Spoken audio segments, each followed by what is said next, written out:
આ ઓહમ સોહમની વિધિને વળી અજંપા જાપ અજમાવો. તમે કયા ભાવથી અજમાવો છો તે પ્રભુ જાણે ભાઈ ભક્તો. પણ જેવો તમે ભાવ કરો એવો તમે અજંપા જાપ તો 24 કલાક ચાલુ હોય છે, પણ એમના ભાવથી ઓળખો.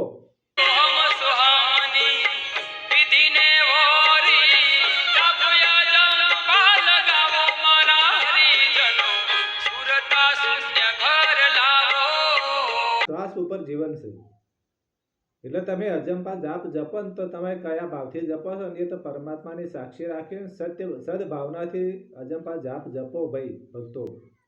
તો તમારા જેવા ભાવ કરશો ને એવા કર્મ થશે. કારણ કે આપણે શુદ્ધ ભાવ રાખશો તો શુદ્ધ વિચારો રાખશો, અને જેવા સારા ભાવ રાખશો તમે તો તમારું એ સારું કાર્ય થશે. અને જો ખરાબ ભાવથી તમે જો અજંપા જાપ જપી દો ને તો ખરાબ કાર્ય થાય છે. એટલે અજંપા જાપમાં બહુ ધ્યાન રાખવા જેવી છે, અને ગુરુ પાસે શીખી રહેજો તમે ભક્તો.